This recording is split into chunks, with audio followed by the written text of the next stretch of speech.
Hello, everyone. Our speaker today is Dr. Harry Clark. He has been a prominent fixture on the music scene in the Pittsburgh region since he was drum major at North Hills High School, where he was honored with the 2012 North Hills Distinguished Alumni Award.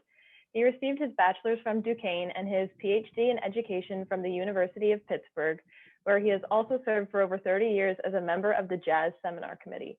Dr. Harry served as the Executive Director of Neighborhood Housing Services Incorporated, a member of the Board of Directors of Bridgeway Capital, an advisor to the African American Jazz Preservation Society of Pittsburgh, a board member of Kente Arts Alliance, and co-president of the newly formed Lighthouse Incorporated.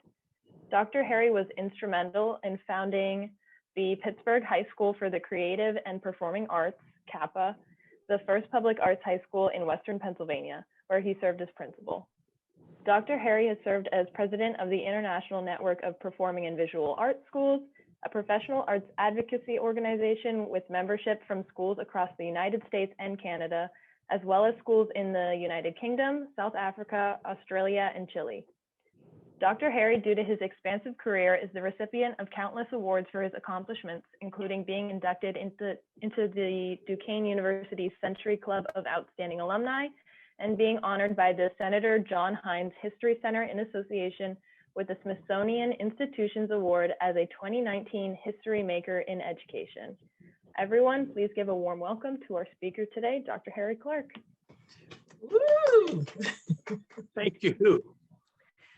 You know, when I listened to all that, I said, my God, is that me she's talking about? And I can't believe it. It's been a journey and I've enjoyed it. Listen, hello to everybody. And it is really an honor to be here and to be able to have an opportunity to talk with you. And that's what I want to do. I just want to have an hour of fun. I want to be able to talk with you to give you a sense of who I am and why I'm here today talking with you.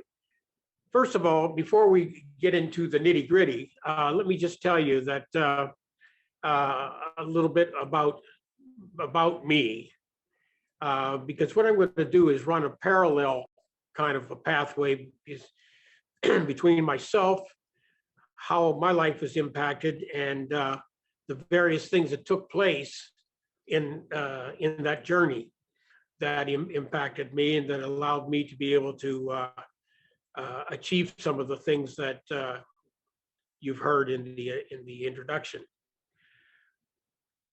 I was born 80 years ago, and that blows my mind because it doesn't seem like that.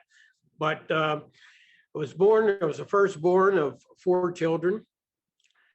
My father was a very, very hardworking individual, and I have my sisters, 2 sisters, and a younger brother, and we're very, very close. I love music, all kinds of music. Of course, I've settled in on jazz because jazz seemed to be my thing. I'm in martial arts. I'm a 6th degree brown belt in Shorin-ryu. I ride a motorcycle. I have a Harley Davidson. I enjoy it very much. I'm a graduate of the FBI, and that's not to be confused with the FBI, but it is part of the FBI. I'm the Citizens Academy, and I still do work with them. I enjoy working with 3 organizations, which I think were mentioned, and we'll talk about that later. I love apple pie and ice cream, and I love just hanging out, going to jazz clubs and listening to good musicians. So let's go back. My early life experiences were very, very interesting. And I started with 3rd grade because I sure don't remember. Well, we didn't have kindergarten, but I started in 3rd grade. That's where I want to be able to tell you the story. What I remember in 3rd grade is they were bringing instruments around, and you had a choice to choose an instrument. And I chose the tenor saxophone. The only problem with the tenor saxophone for me was the tenor saxophone in the third grade, the saxophone was bigger than I was. And so the teacher said, maybe you need to start out on a trumpet. Well, that did it for me because the trumpet has been my horn all my life now, from third grade.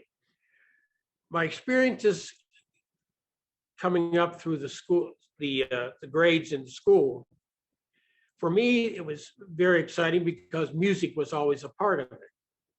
I remember very vividly, the kids are outside playing and I'm very upset because I'm inside practicing. But it sure paid off. By the time I was in sixth grade, I played my first solo. Now, it was important to me to be able to play that solo in a sixth grade concert, but it was so important because my father was coming to that concert. Now, my mom was the buffer in the family. My dad worked hard, came home, washed up, had dinner, read the newspaper, fell asleep, and went through that routine. My mom was the comforting one. She was the one that was sensitive to everything, and she was really the rock. But I remember playing that concert, and I remember my dad coming home, and on his bed were his suit and tie and shirt, and shoes were polished, and he was coming to the concert, which scared me to death. That was my first experience about waiting to be called next to be able to perform. And there was no one to turn to. I had to come out and play in front of that curtain with my horn and face my family sitting out there. And I had to gain enough of what I thought for me was enough gumption, if you will, just to be able to get out there and say, I'm going to do this. I have to do this. I can't run away. I have to do this. So I've learned early on that I have to face the challenges. And as I said, a lot of the things that I've experienced were because of my musical experiences. Being challenged, having to come out front and do your thing, and you have to be ready. There's a saying, and there's a couple sayings that I would like to be able to share with you. One is, let me see, the one that I wanted to start with is life isn't about finding yourself. Life is about creating yourself. And I think that that's extremely important. We'll talk about that. As I went through grade school and moved on to middle school, again, music was very, very important. I was in chorus and I played in the orchestra and I played in the band and I continued to take lessons. But I was starting to listen to some different kind of music. Way down at the end of the radio, way down, you'd turn the dial and I found some jazz. I hadn't heard this kind of music, and it was interesting for me. And I began to really, really listen to it. And as a result, I became a fan. And we'll talk about that a little bit later as well. So during junior high school, I realized that it was important for me to continue to practice because there were kids who were playing very, very well. And so taking lessons and studying like I did helped me quite a bit. When I got into high school, it was a whole different story. And I noticed in the marching band, there was a guy out front who was the drum major. And in ninth grade, I made up my mind that that's something I wanted to do. I worked hard. I still played in all the music ensembles, but I wanted, and I kept my eye on that position for drum major. And lo and behold, it came about. I tried out and I made it. And it was the first. It was a first in the history of the school district that a person of color was leading the marching band. And I was a graduate of Westview High School. So I attended Westview. In fact, I'm sorry, what's the school part again? the school was Westview High School. Yeah, that's where I went to school, and that's where I graduated from. I played for the groundbreaking as a kid. I played for the groundbreaking of North Hills High School. And then my high school turned into an elementary school, and now it's some sort of a special program school out in North Hills. But at any rate, my experiences as a drum major was very, very important because it was a prerequisite for me as a leader, learning about leadership, learning about being in charge and having responsibility. And believe me when I tell you, I was under the microscope. Being the first person of color in that kind of a position, you had all kinds of scrutiny, if you will. But I was very, very fortunate to have a very supportive band director, Mr. James Vincent Caruso. And he supported me and showed me what it was like to be able to, or what it should be for me to be able to take charge and lead, which really changed my attitude because I wasn't the best kid in school. In fact, I was pretty much of a devil when it came to my behavior in school. But once I had that responsibility, I felt very strongly about how I was going to be perceived and what my behavior would be. So it really, really helped me. And by the time I was out of, graduated from high school, I had the respect of fellow students, the support of teachers, and it really just catapulted me into my next level of experience. Any questions at this point? Because I want to jump into college. From Armani. No question. Armani asked, what are your favorite instruments to play? He has a couple questions. How many instruments do you play? What type of jazz? Armani, you put all your questions in here. What type of jazz do you like? Well, I think we're going to get to some of these. There's a lot. So we'll start with, what is your favorite instrument to play? Well, my favorite instrument was my original instrument, and that was trumpet. The other question that was asked was, and I have to tell you this too, before I get into, my favorite instrument was trumpet. And the reason was because I would go, my sister and I would go to Washington, D.C. to visit my uncle and aunt. And he would always tease me about, are you still playing that whistle? And I hated that because it was a trumpet. This wasn't a whistle. Well, what he did was he took my family to hear Louis Armstrong. And I did not know that much about Louis Armstrong, but I went to see him in concert, and I was so mesmerized because this guy was playing my horn. I actually, after the concert, strolled down close enough to where I touched him. He never said anything to me, and I never said anything to him, but I was just so mesmerized by the fact that he was playing the horn and playing so well. And it was had an impact on me. How many other instruments do I play? Well, I play, behind me, I'm sitting, is the piano. Now, I taught myself how to play piano, and then when I went to Duquesne University, I had to take piano lessons, basic stuff. But when I would go on a jazz job, I would play my horn, and during the break, I would sit at the piano and try to figure out what I played, what chord changes. And I pretty much taught myself that.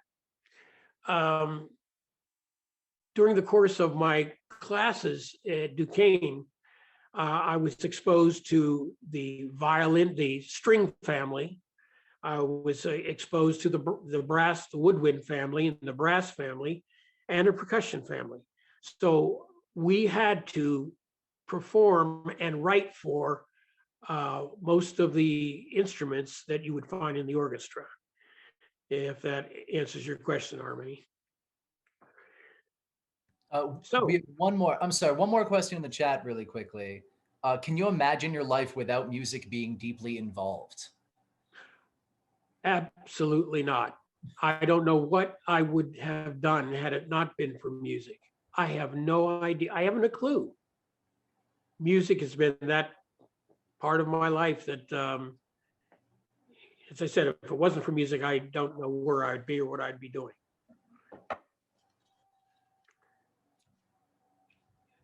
Thank you. That answer it? Okay. Okay. I have to share some of this, and some of it's personal, but it'll give you a chance to get a sense of me and some of the things that I encountered. My first day of college was kind of, first of all, I wasn't going to go to college. I didn't think my parents could afford to raise the money to send me to college, so I was going to go to the service. And when I told my father that, he just about went through the roof, because in those days, back in 1958, the problems socially were just as strong as they are now.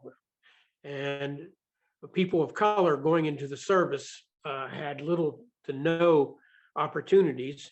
They were swabbing decks, cleaning toilets, and sent to the front lines, pretty much expendable.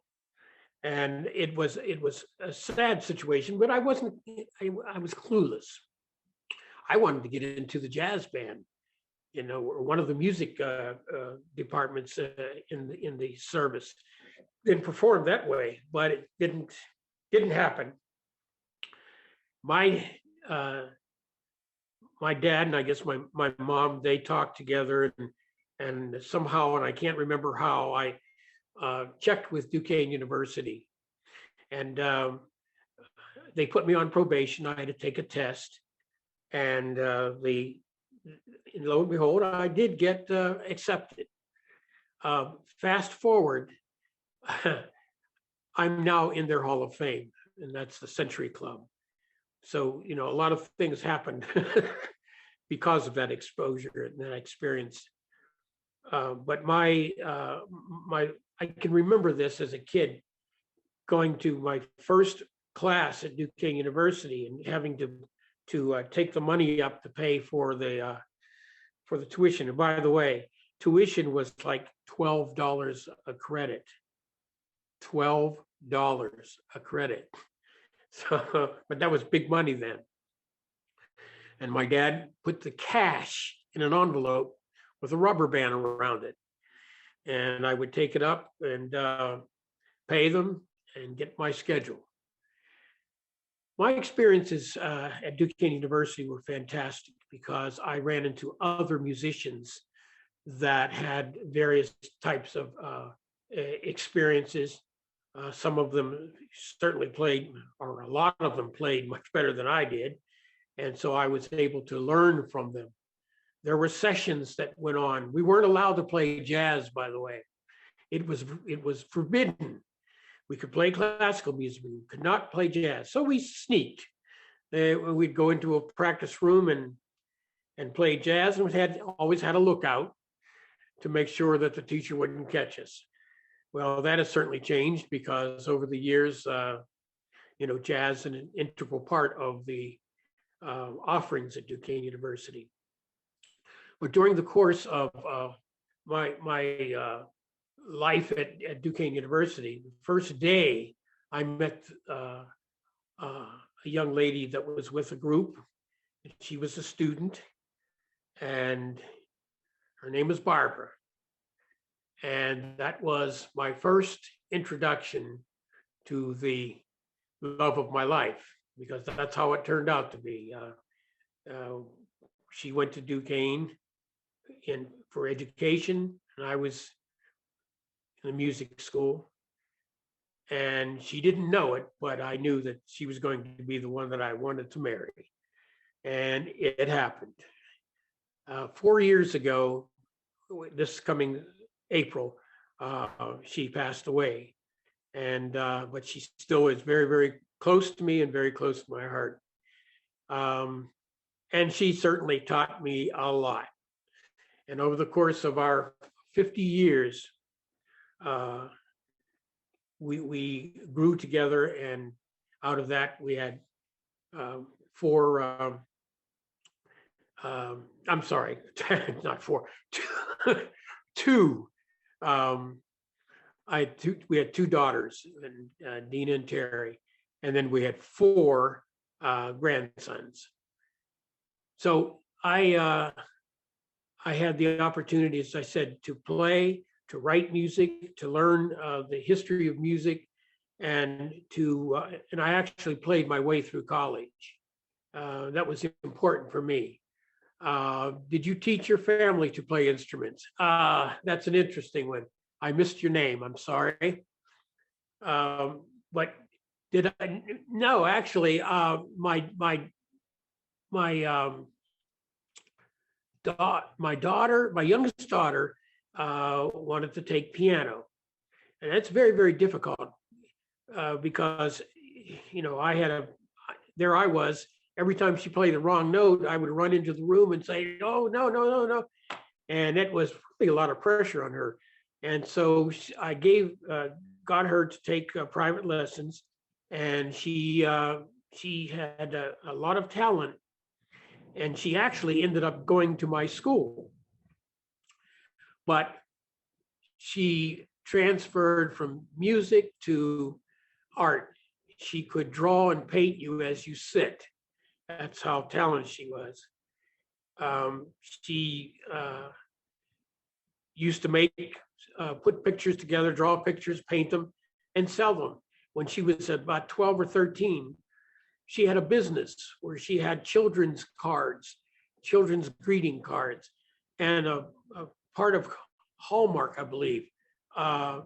They allowed her to be able to put her cards with their stands at certain stores, and she enjoyed that so much. It was something she wanted to follow through, but she took another path. But and again, if you have any other questions, please throw them in, because I want to make sure that I answer anything that you might have in terms of what you're thinking about. As I said, I have a few sayings, and one of them is nothing will work unless you do. And that was, if you've heard the name, this is Black history. So Maya Angelou said that nothing will work unless you do. And that's something that I've kept very close to me, because nobody's going to do it unless you do it.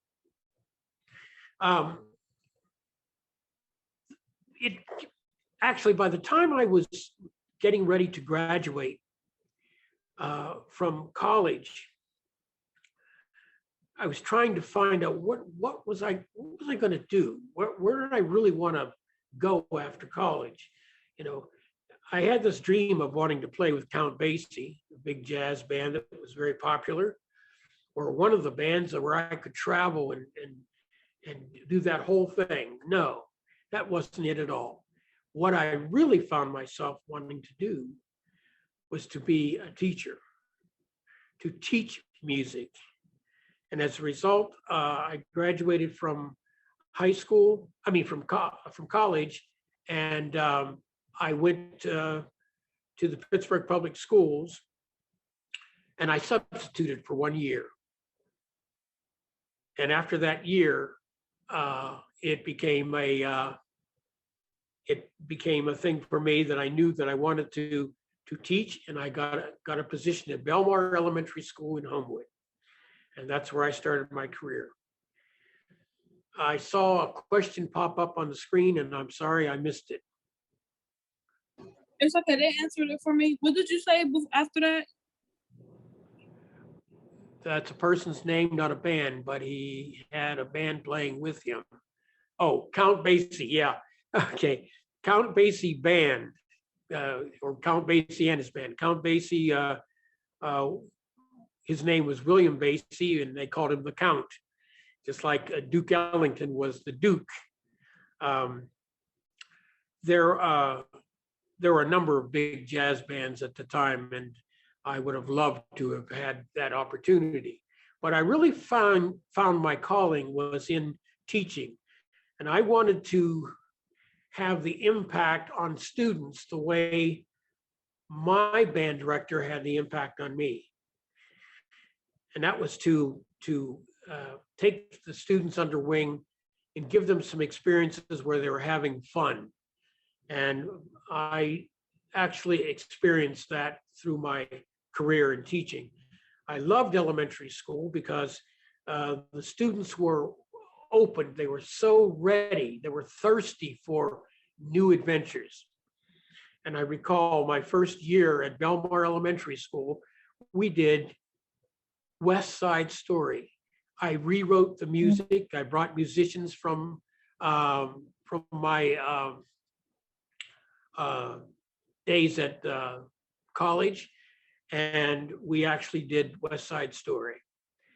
And it was a hit, which then I remember writing some other musicals. I wrote Meet Charlie Brown, which is an original Charlie Brown that actually went to the arts center, not center, but the arts festival, and drew the largest crowd in the 60s for a performance. And then from there, that same show went to television, Channel 13. And so you can imagine the kids having that experience at such an early age. We did a number of wonderful things because it was an opportunity for the students to recognize that there were other ways to be able to show their talent and to be able to get in front of an audience.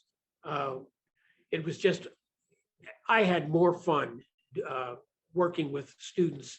And to this day, those students still are in touch with me. Some of these kids are 65 years old and they're still in touch with me. And that for me is, well, that's the icing on the cake for me. When I was in college, I had the opportunity to go to clubs.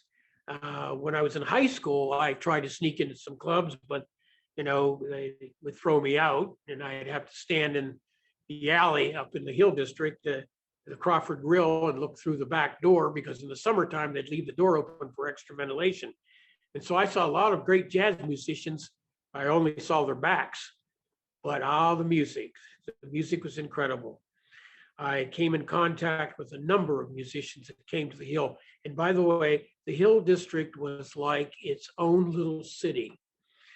There was just, you had clothing outlets, you had restaurants, if you needed your shoes repaired, there was just, every little thing was in the Hill District, was contained. And that was because of segregation. There were a lot of people that could not go down to Kaufman's or Gimbel's or some of those department stores in downtown Pittsburgh and try on a hat or try on a coat. They wouldn't allow you to. So, they actually made life work for them in the Hill District, and it was wonderful. And I have to share this with you. My dad was, as I said, a hardworking individual, and he had his way about things. He would pack, at that point it was just me and my sister. He would pack us up in the car, my mom, my dad, my sister, and me, and he would drive to the Hill District on Center Avenue or Wiley Avenue and park. And it was his way of trying to show my sister and me a little bit about our own heritage. I lived in the North Hills, so I didn't know anything about the inner city. So for me and my sister, all we were waiting for, I had the opportunity to walk up the street with my dad to go get a barbecue. And the place I'll never, ever forget was called Hot Sauce Williams. And it was a piece of white bread, some ribs, And the sauce, well, the sauce soaked the bread, and then they put it in wax paper, and then get a drink, and we'd come and sit in the car. But what I remember were the smells and the sounds, which was just so, it was just so alive. The streets were alive with cars blowing their horns, people laughing, various types of dress. You had guys with the big wide hats and the chains coming out of their pocket. They were called zoot suiters. And you would have women dressed up. They would be going to the clubs or to the restaurants. And so I experienced that. It was always a joy. There's a song called Wiley Avenue Days, which is a jazz tune written by a friend of mine. And I've always wanted to put a video to that. By the way, there is a video that was done by WQED that is called Wiley Avenue Days as well. And it's worthwhile seeing. Gives you a sense of what went on in terms of the lifestyle up there. And it was really nice at night. There I was sitting in the car eating my little sandwich, and kids were outside riding their bikes when they should, I guess, they just kind of took over the streets. They were running and laughing and playing tag, but the place was just alive. Jumping back to when I was ready to come out of college, I realized more that I wanted to teach, and going to Belmar Elementary School gave me that opportunity. And we did a number of wonderful, wonderful shows. And as a result, a number of those kids, by the way, went on to do, to follow music. And I have to explain to you that some of those kids, one played for, I started him out on the bells, and then he moved to piano. And then he ended up being the accompanist for Gladys Knight and the Pips. I had another one who I found, he was very quiet, Joey Diggs. And Joey did Coca-Cola commercials, and he also is a backup singer, and I'll think of his name, it escapes me right now, but he's still a backup singer for him. When he came to Pittsburgh to perform, he called me and got me a ticket, and I was able to see him perform. And I'm sorry I can't think of the guy's name right now that he was singing with, but it'll come to me. I've had students who I worked with. One is still in Minnesota, and he was actually a accompanist for Prince, and we still stay in touch with each other. I've had students when I started CAPA High School. I had students that played with Count Basie, played with Maynard Ferguson's band, and they've had bands of their own. And of course, one of my students that I worked with, his name is Billy Porter, and he's won the Grammy and Tony, and I'm sure somewhere along the way, he's got to win an Oscar. But it has been, for me, it has just been a gift because I found my niche, I found what I wanted to do, and it's really, it's my life, and I've made a living that way. And there's something else I want to tell you. Life is not, life isn't about finding yourself, but life is about creating yourself. And then we make a living by what we get, but we make a life by what we give. And I don't want to sound like I'm lecturing anybody, but I have to tell you that you make up your mind and things can happen. I used to lay on the floor as a kid on a Saturday, and I would watch some of the old movies that come up. There was a movie that had one guy in there that I always watched, and the movie was like Jungle Jim, it was called. Well, who would ever dream that I would once, that I would actually meet this guy and work for him? as a consultant, and his name, well, he was known as Perry Mason, and he had his associate call me and wanted me to talk with him about starting a school, because I had started a CAPA and he wanted me to start a school. And I will have to tell you that that was quite an experience, because there I was standing in front of all of these administrators and talking about starting a school, and it happened. I actually had the opportunity to help him start a school for the arts.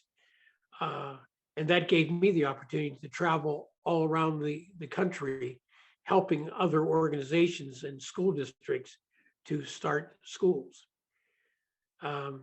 So I have really. Do you remember Roots, the movie Roots? There was a person in there he played the role of Chicken George. I think that might be a little before their time, Dr. Harry. Yeah, that's true. Yeah, that's true. even our intern from Pitt is going. So. Oh, sorry about that. Well, anyway, I remember. Oh, hey, I'm with you too, but okay. Well, Chicken George was Ben Vereen, and he was quite an entertainer, and I was a consultant for him as well. Hello, Dolly, with Carol Channing, I was a consultant for her.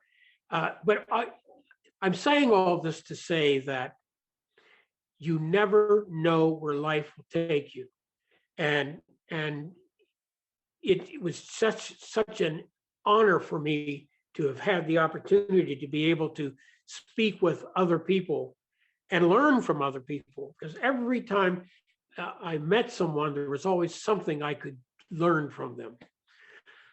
I went to Minneapolis because I was with the International Network of Performing and Visual Arts Schools. And I went to Minneapolis and they asked me to speak. And I spoke, and I told them about my experiences. And I told them what I was trying to do to start the school and all of this. And as a result, I was nominated to be second vice president and conference planner for the network of performing and visual arts schools. That again helped me widen my exposure and my experiences. If there's something that you want, go after it. If it's something that you know in your gut that you want to see happen in your life, go after it. I remember so vividly being asked to, I did a television show. I had my own television show. I hosted a television show. I wrote for a children's program as well. And then I remember being asked, oh, would you be interested in doing a jazz show? Well, a disc jockey running, and this was at Duquesne University's WDUQ. I said, sure. I had never done that before, but I did it. And you really get yourself prepared by just stepping out there. You never know how things will turn out, but you've got to take a chance. When you get up to bat, you got to swing. You've got to swing. Any other questions? Because I'm sure there's some things that I'm missing. So if you want to ask me let's see, Armani, how has jazz changed over time? Keep that up for me for a second, please. How has jazz changed over time? And then there was another part to that. Would you consider music as therapy? Absolutely. How has jazz changed over time? Jazz has changed. The concept of jazz and improvisation is still the same. You take and create from a regular, a path that is set for you. Then you take that path, you look at it, and then you improvise. You can play what is called the head, which is the theme song, the theme part of the tune. and then you can improvise on the rest of it. There are chord changes that you follow. It's just like a pathway. But the instrumentation, the rhythms that are incorporated, the chord structures have changed over the years, but the whole essence of improvisation is still there. And that's the epitome of what jazz is about. It's about self-expression in a whole different way than playing in an orchestra for a symphony. Any other questions? Oh, and there was a question about therapy. Yes, music is therapeutic. It's therapeutic for me during this whole pandemic. I've got a few songs that I've started that I'm writing, and it is extremely therapeutic. But there are formal classes that give instruction for how therapy can be of great benefit for for people who need that kind of exposure. So yes, therapy is extremely important. As I said, I get my therapy all the time because I can sit down at any given moment and just play. And sometimes I wake up in the middle of the night with a tune in my head, and so I don't forget it, I'll scribble it down and come to the piano and scribble it down and see if I can work with it. Questions? How many awards do you have won? Have you received? How many awards? Oh, Yeah. wow. I think you're going to need a calculator, Dr. Clark. Let's put it this way.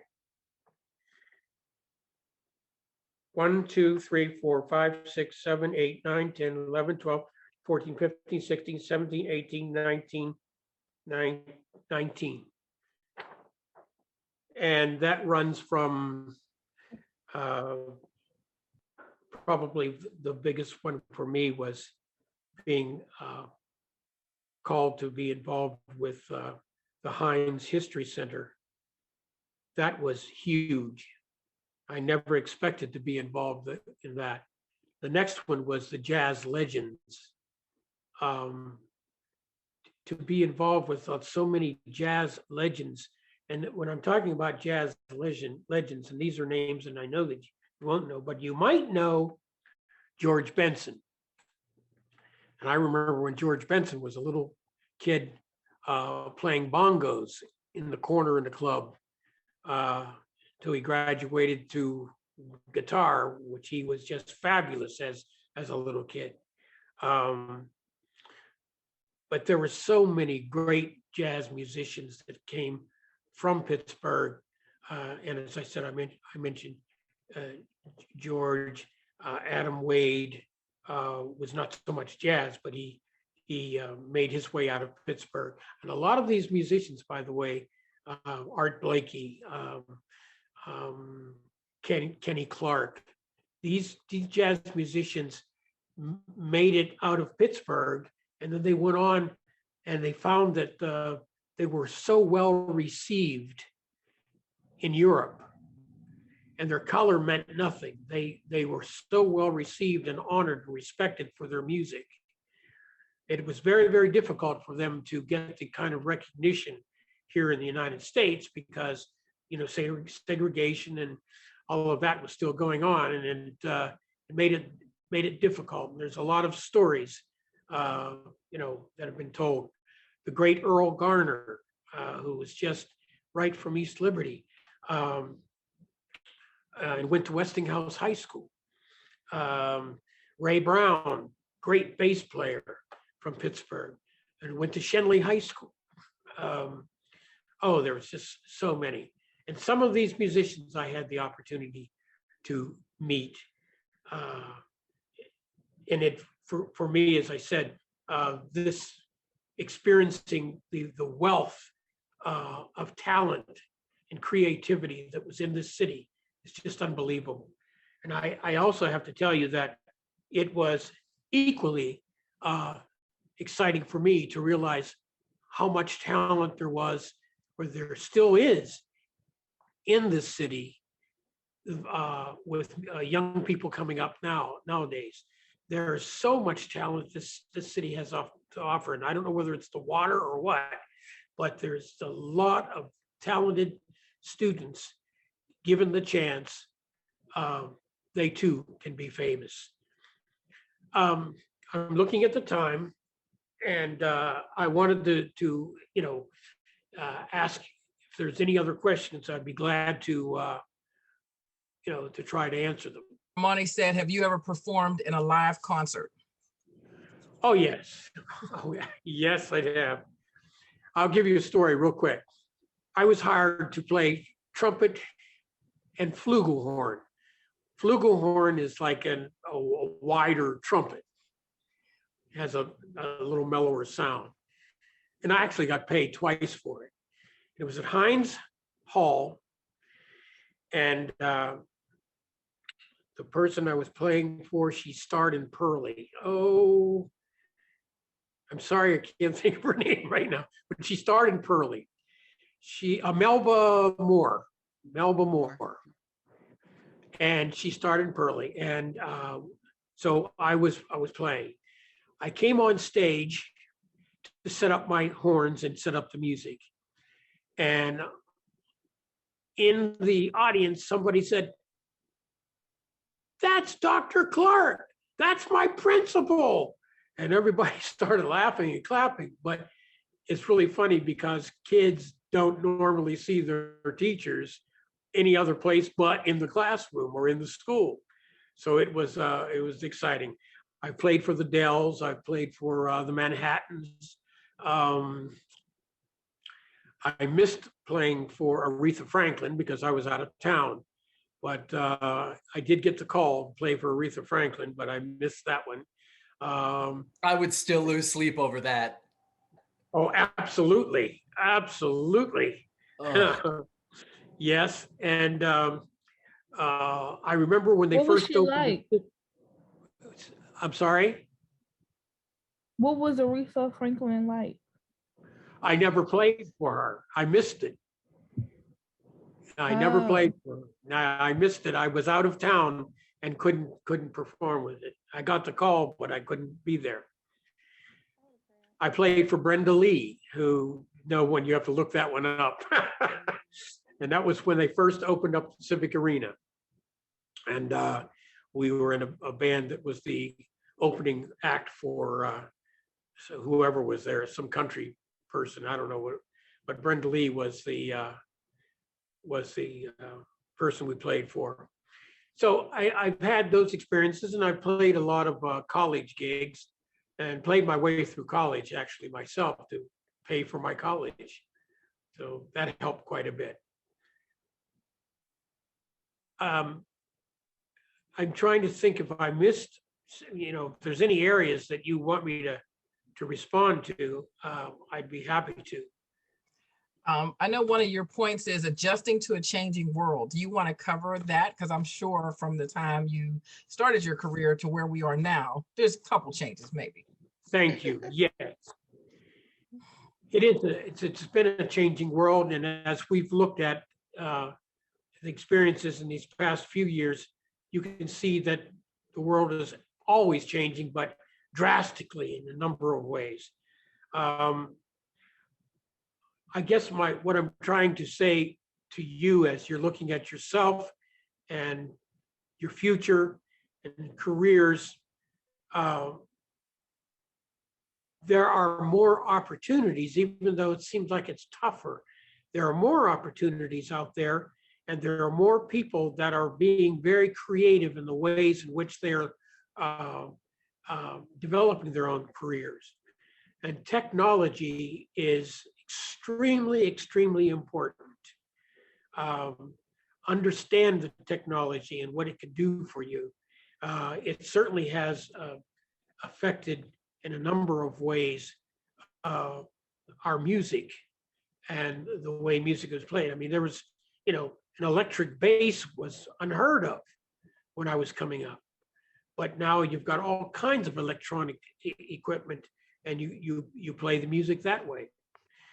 but there are a number of opportunities that you need to be able to look at and grasp and have an understanding so that when you're called, you're ready.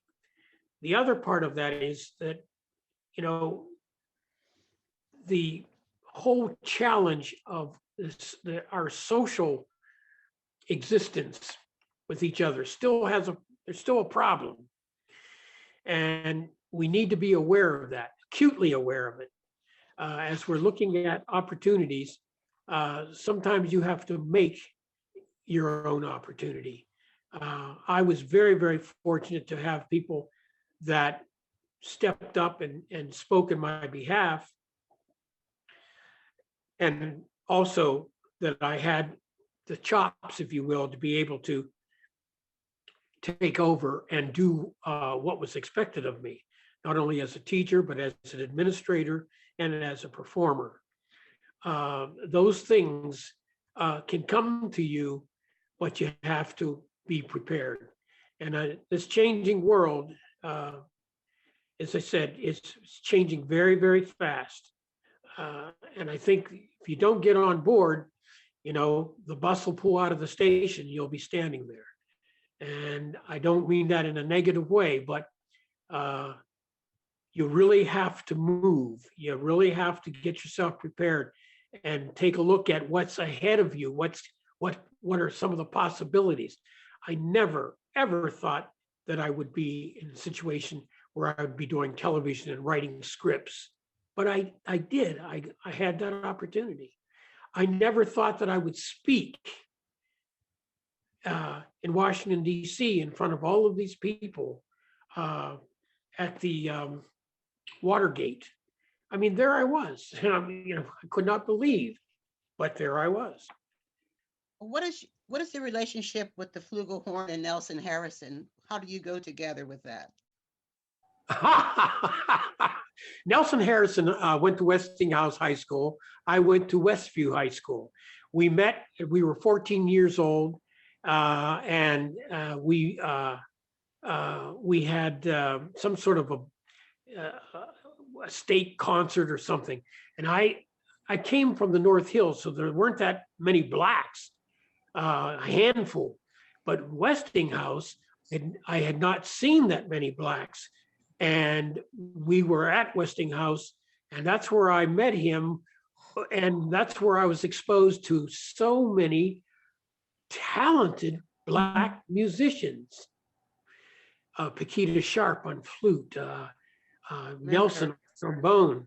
But flugelhorn was just, no, he has, I have to tell you the story very quickly. Nelson bought this little horn. It was in a pawn shop. I saw the same horn.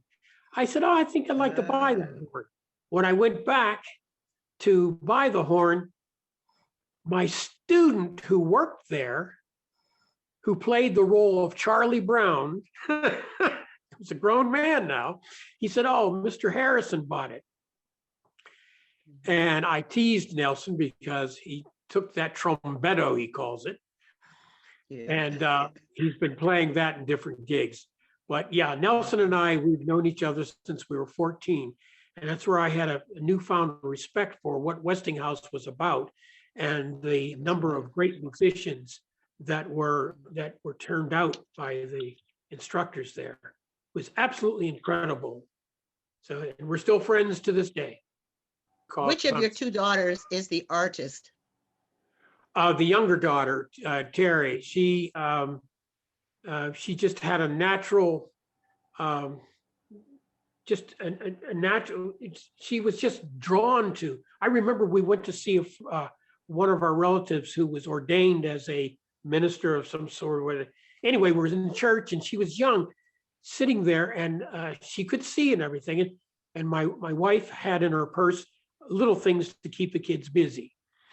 And so this lady with this big hat sat down in front of her, and Terry could not see. And she was so upset. And she was trying to, back and forth, trying to see past this huge hat. And it was funny to me, but I could understand how difficult it was for her. my wife gave her a pencil and pad. And what she did was she drew the back of this woman's head and her hat and turned it into a rocket ship and made it fly, tried to make it fly away. Then that's when we knew she had talent. And what she always wanted to do, as I indicated before, is that she wanted to draw cards for children, because she never saw any cards that were made by children. That's what she wanted to do. Yeah. So yeah, she has a heck of a talent, and she can play music too. Dr. Harry, we have Armani had another question for you. If you had to play another instrument, what would it be? If you had to pick a different instrument to play, what would it be? Piano. And I know I have a piano sitting back here, but if a real pianist walked into my room, I would never admit that I play the piano. I can get through, I can get by, but the piano for me is the complete orchestra. I had a question about, new jazz. I just happened to attend a virtual concert, jazz concert by Funky Fly Project. Are you familiar with those young men? Very much. The lead saxophone player, I know his father. I remember when his father was born, because his father was Charles Bell, and he went to Westinghouse, and he played piano, and he composed. Yeah, the Funky Five are one of their drummer, I believe, is at CAPA at my school. Yeah, he is. He attends Macedonia, and that's how I knew him, and that's why. Yeah. And they're good kids. They're good kids, and Fuji is really doing a good job in exposing them, getting them out there. Right. Yeah. Right. Yes. So basically, Westinghouse was the original CAPA. As a Westinghouse graduate, I was going to say that. we have a couple on the Zoom. So. You know what? You're right. There were, and I will make this statement: there should never have been a need for a CAPA in that respect, because the school district at that time was rich with musicians and talented kids, and if they would have given them money across the board to help every school, this would have been a phenomenal school district in terms of the arts. But you're right, a lot of great musicians. And I'm missing the young lady who played for the symphony. I can think of her name. I apologize. Pat Prattis. Yeah, Pat Prattis. Pat Prattis Jennings. Yes. I feel like we got the two mayors of Pittsburgh, the two real mayors of Pittsburgh together right now, Miss B and Dr. Harry. Because Miss B taught at Belmore also, and went to Westinghouse, so I know there's some overlap. Oh, okay. Yeah, my son went to CAPA also. Oh, okay. That's always nice to hear, because it's a dream come true for me, as that school's been open for 40 years. Crazy. And and now 41, because we've had the pandemic for a year now. Fantastic. How difficult was it for the Board of Education to adopt a new program like CAPA? They were under the gun with the Human Relations Commission and desegregation of the school system. And that's how that came about. They sent some people out to look at various school districts across the country. And they came back and said, magnet programs seem to be the way to go. And the most popular one, where you didn't have difficulty in getting kids to go to the school, was the School for the Arts. The kids went because that was their own personal interest. And so they moved to that school. The biggest problem was with parents was that, well, that's great. Just like Billy Porter's mother said to me, well, that's fine, that's singing and dancing, but he's got to have a job. And I said, you leave him to me, and I'll make sure that he does what he needs to do. And that's why I developed an academic program there as well. Wow. I was teaching at Alderdice, and Billy was in my class in the morning, then he went to CAPA in the afternoon. Yep, that's right. Yeah. a good guy, and he's just leaps and bounds with his life. And I just, I'm happy for him. yeah, I couldn't be more happy. And to be able to say, and his mother used to keep in touch with me. She's having some health issues right now, and she moved from Right. Pittsburgh. And they have her up there close by, but she used to let me know everything Billy was doing, and it just made me feel so good about it. Dr. Clark, I'm sorry, I have another question for you. So actually, it's funny. Armani just asked a very similar question in the chat. Why is it important to integrate arts and music programs in high school education? Did you have any strong friendships with any music? So first question, why is it important to integrate arts and music programs in high school education? And I was going to ask something similar. What are some of the unexpected or the fringe benefits of engaging in the arts, specifically music and performing arts, in other realms of your life? Have you found that skills that you developed as a musician translate to other applications? Yes, let me answer the first question first, and that is the integration of the arts. Now listen to how I say this: the arts and other academics. And that's important because when I opened the doors to that school, it said the Pittsburgh High School for the Creative and Performing Arts. But I knew that if I was going to have any success with any child coming into that program, he or she had to be successful in those academic subjects. Mhm. Arts help to enhance understanding in other academic areas. I used to tell the parents it's important that we, what's the word I'm looking for? That we make sure that we measure where that child is artistically. But it was like a piece of sculpture. That child was like a piece of sculpture. You couldn't just sculpt on one side. You had to have the arts, English, all of that. Even this is an integral part of that child's development, even down to lunch, the cafeteria, the social aspect of all of that is so very important. And to be able to get feedback from the students. I used to have something called Century Club. Not Century Club, this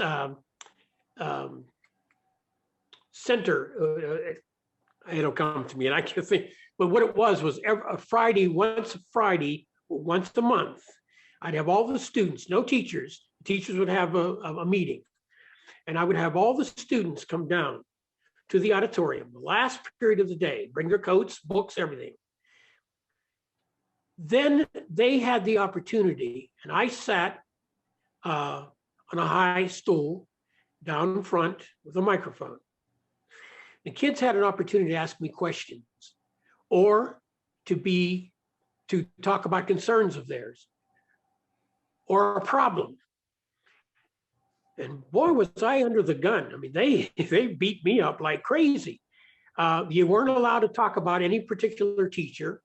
You could talk about, situation, but you couldn't raise a problem or a complaint unless you were able to perhaps give a possible way in which it could be addressed.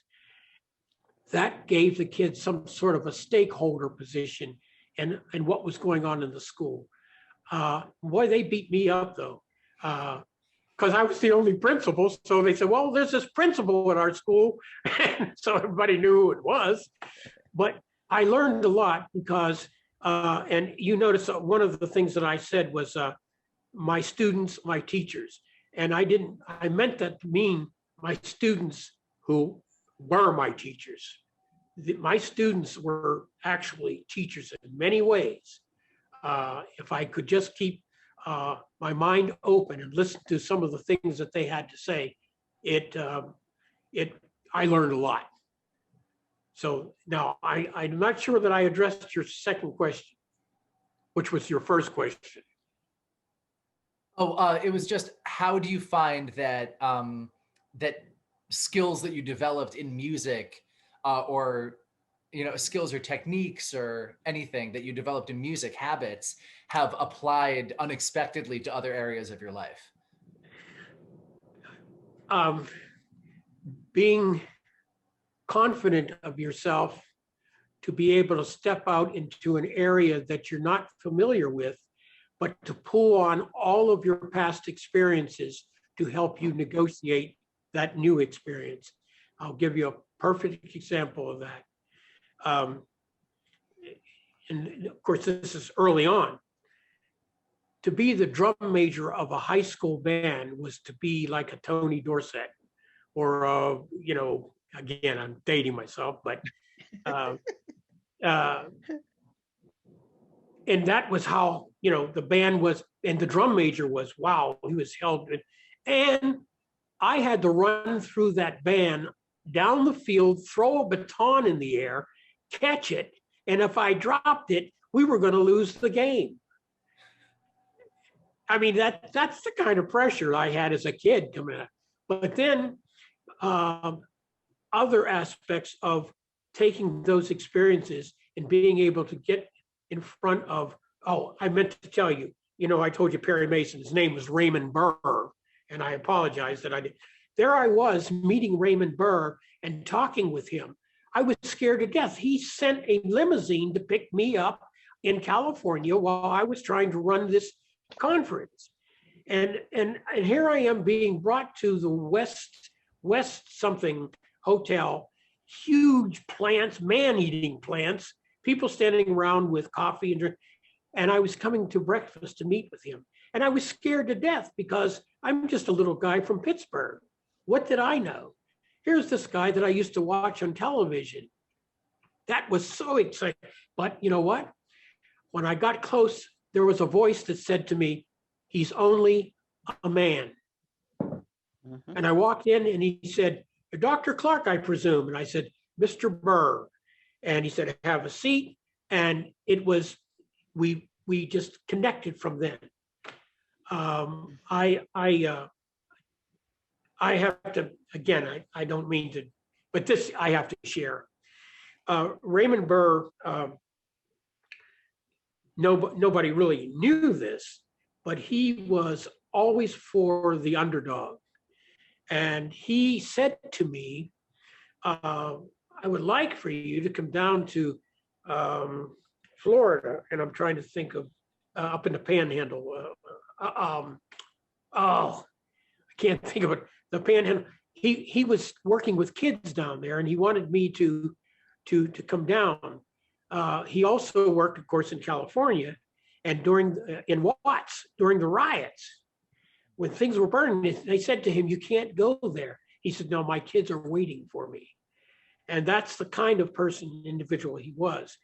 I had so much respect for him that one day when I was home and I got out of my car and came into the house, and there was this shiny black paneled van, and I'd never seen it before.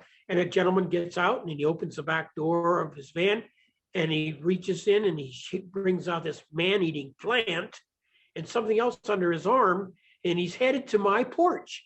He's ringing my doorbell. I answer the door and he's smiling and he said, "This is for you."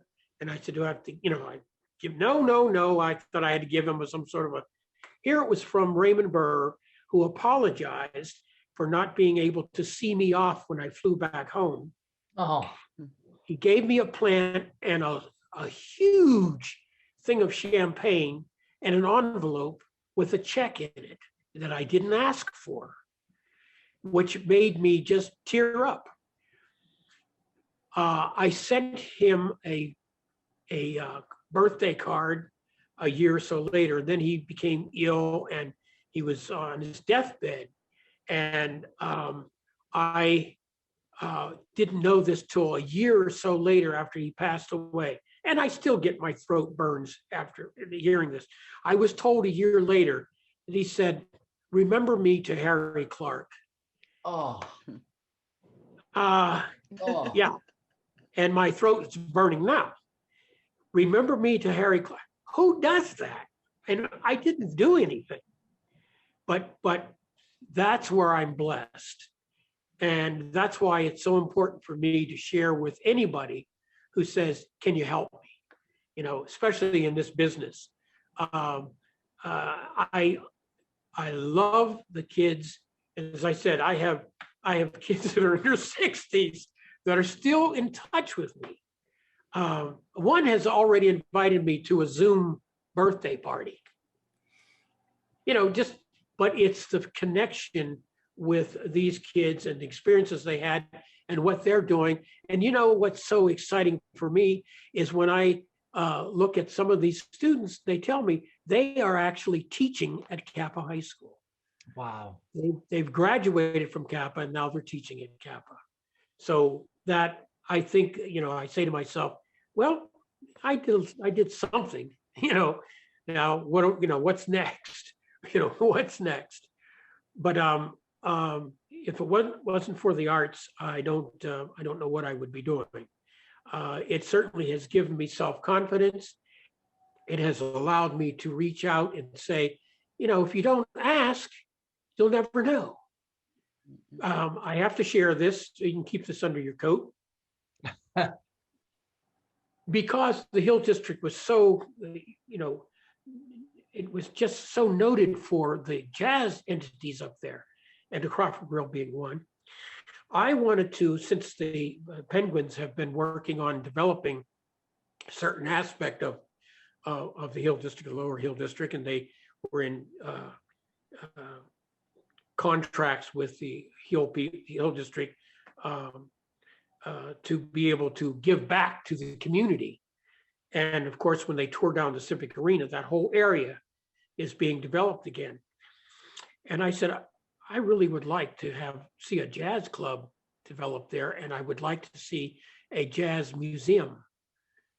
And since I was working in the Hill District with my organization, the African American Jazz Preservation Society of Pittsburgh, and I've been working there for years and years and years, I would love to see the African American Jazz organization, you know, be a part of that.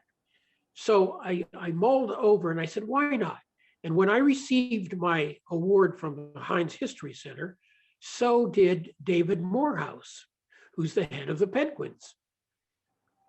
So there we were sitting on the dais, receiving our awards. And he said something to me that resonated. After it was over, he said, oh, we have to get together, all of us, and have lunch.